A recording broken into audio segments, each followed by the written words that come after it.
ça y est, on y est sur ce sujet de la social data, comment la capter via des canaux réseaux sociaux. C'est bien le sujet qui va être abordé aujourd'hui par Audrey Fleury de Digital Insider et Grégoire Garel de Soprisme, qu'on peut encourager et applaudir s'il vous plaît. Merci.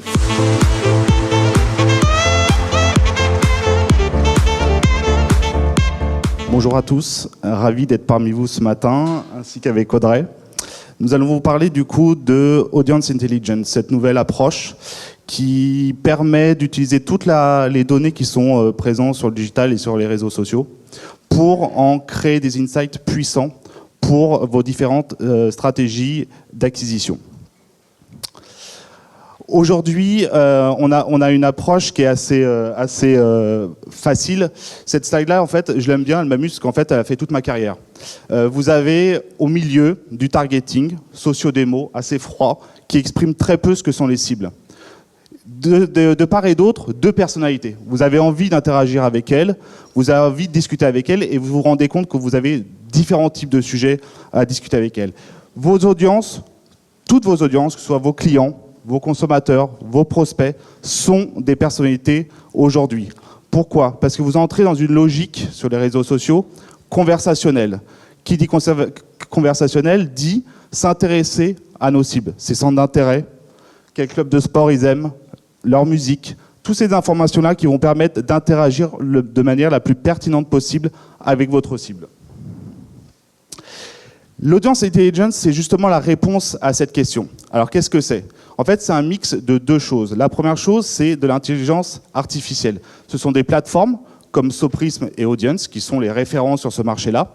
D'ailleurs, je vous conseille de rester un petit peu vigilant sur l'actualité dans les prochains jours parce qu'il y aura des très belles annonces sur un possible partenariat.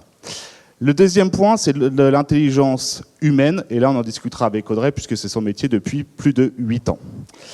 Alors, je parlais d'intelligence artificielle. La première chose, Audience et Soprisme vont vous permettre quoi?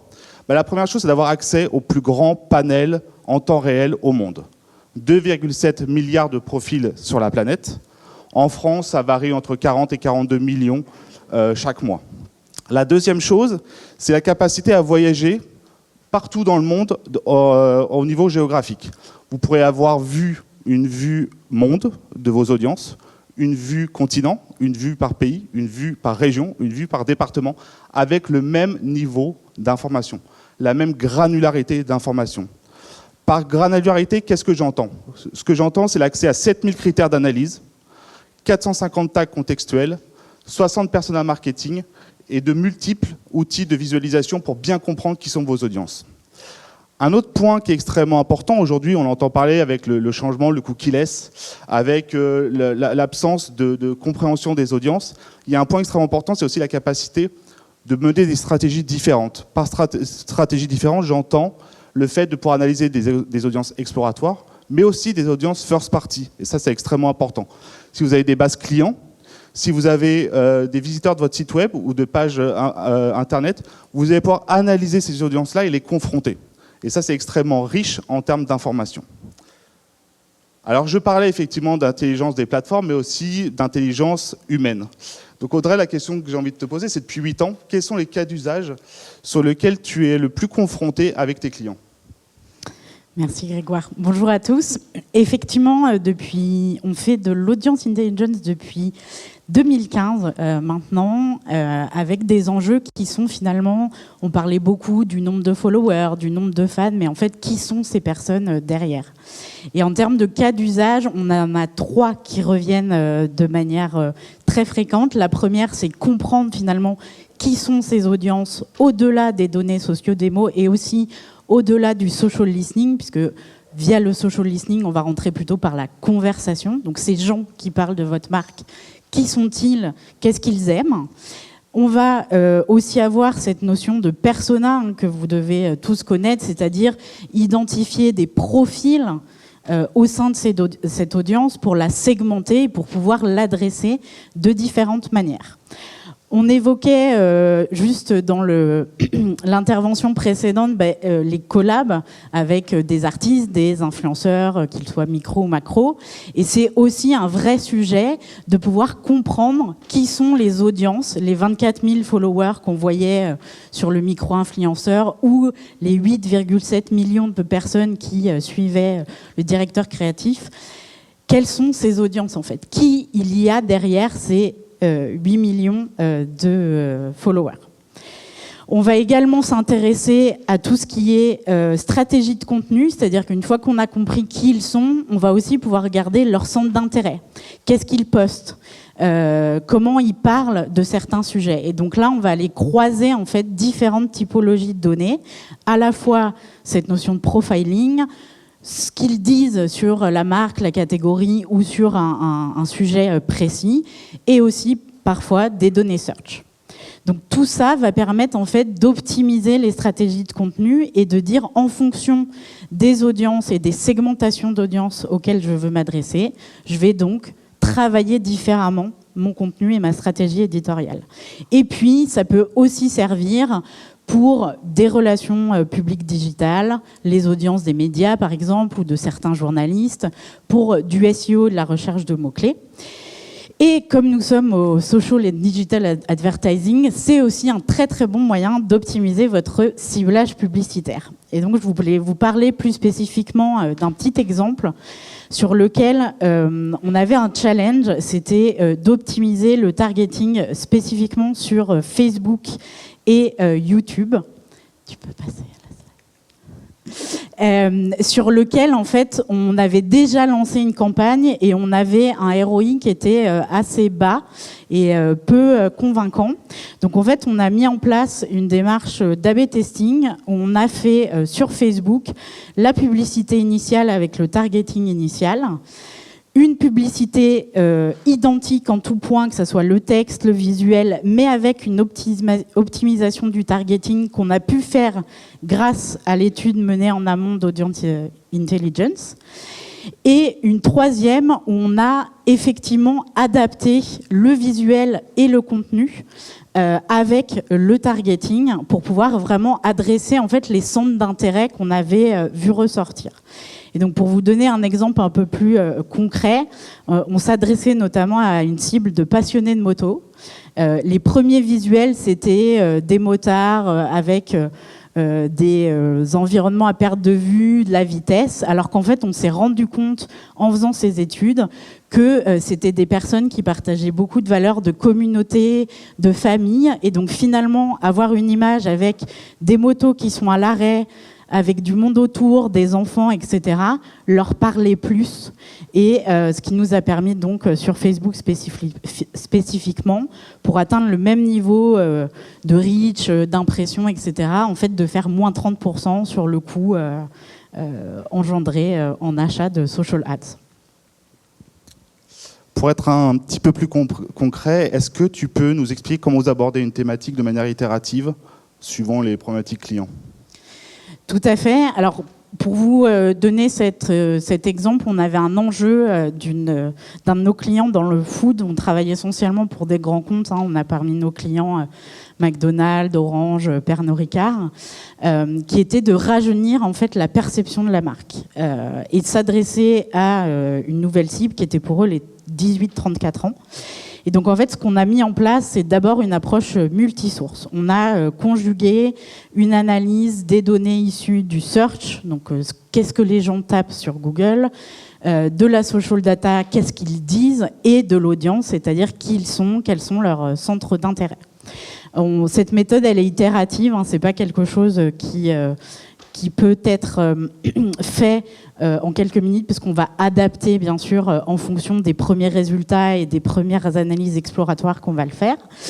Et grâce à Soprism et Audience, on a notamment la capacité d'avoir en fait des personas qui sont préfaits, basés sur ces différentes audiences. Là, en l'occurrence, on l'avait fait sur France et UK. Donc on était, je crois, à peu près à 150 millions de personnes. Et on va donc sélectionner les personas prioritaires, c'est-à-dire ceux qui répondent en fait à la description de la cible que nous a communiqué le client. Et ensuite, on va creuser au sein de cette donnée, quelles sont leurs habitudes en ligne. Est-ce que c'est plutôt des personnes qui vont utiliser Instagram, Facebook, Snapchat, est-ce qu'ils sont sur Spotify ou Deezer, etc. Quels sont, qui les influencent, donc quelles sont les personnes qu'ils vont suivre, que ce soit des personnes comme vous et moi qui sommes présents sur les réseaux sociaux ou des célébrités.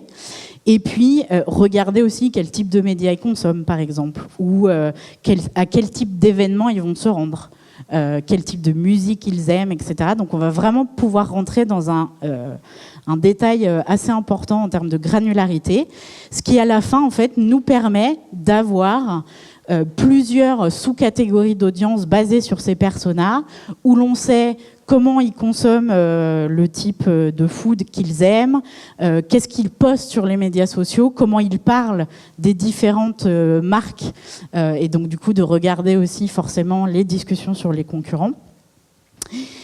Donc voilà, on va vraiment faire tout ce travail en fait d'analyse exploratoire, de trouver les résultats les plus pertinents, de croiser ces données, et ça va vraiment nous permettre d'avoir en fait une compréhension fine de l'audience en ligne que vous voulez adresser, et va nourrir, comme on l'a vu juste avant, à la fois une stratégie de positionnement de marque ou une stratégie de ciblage, mais aussi de la stratégie de contenu, et puis tout ce que vous pouvez produire pour targeter cette cible.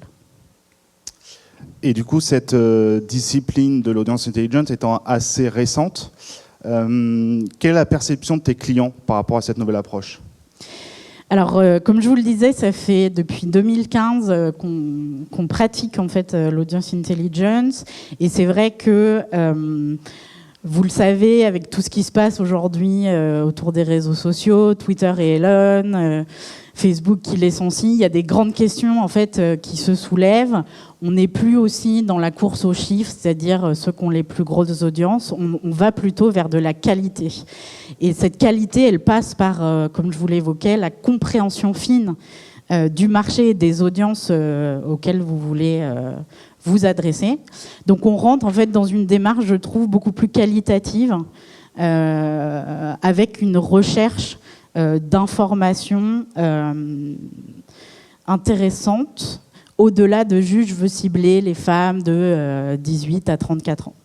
Et moi, je donne souvent mon exemple parce que je dirige une société, donc du coup, on me target parfois avec des produits marketing, des outils, etc., comme vous tous. Et en même temps, ma passion, c'est le gaming. Je joue à League of Legends depuis 10 ans et je suis fan d'e-sport.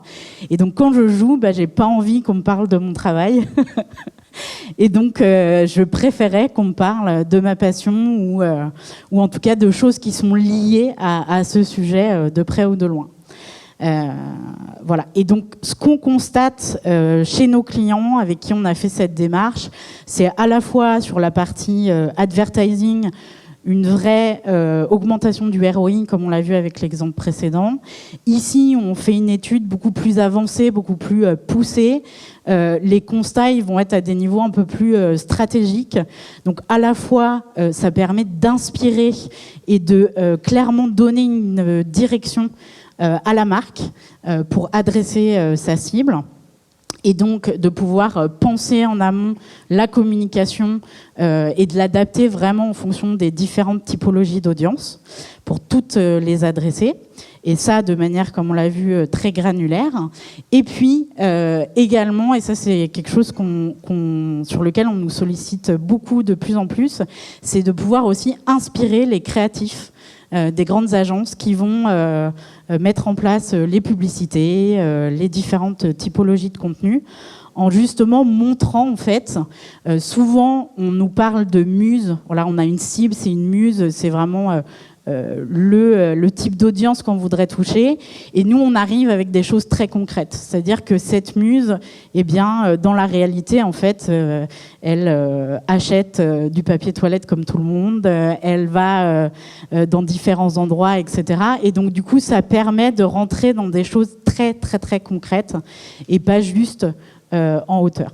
Donc c'est les deux éléments pour résumer, une compréhension très fine du marché et des audiences qui la composent, avec les personas et la différente segmentation des audiences, la compréhension de leur centre d'intérêt, de leur motivation, de leurs freins, mais aussi des moments clés de consommation qu'ils partagent sur les réseaux sociaux, et puis cette capacité à vraiment nourrir et inspirer les équipes marketing et communication. On pourrait aussi d'ailleurs parler des équipes R&D innovation pour l'innovation produit, etc. Dans la stratégie qu'ils veulent mettre en place, mais aussi sur des sujets très tactiques avec cette granularité des audiences qui est permis avec les différents outils maintenant. Merci Audrey. J'espère que cette séance vous aura inspiré, éveillé des questions. Voilà, donc avec les équipes Soprism, Audience et Digital Insiders, on est là aujourd'hui pour vous répondre. N'hésitez pas à venir nous challenger si vous avez des problématiques autour de vos audiences, de vos prospects, de vos clients. On sera là pour vous répondre.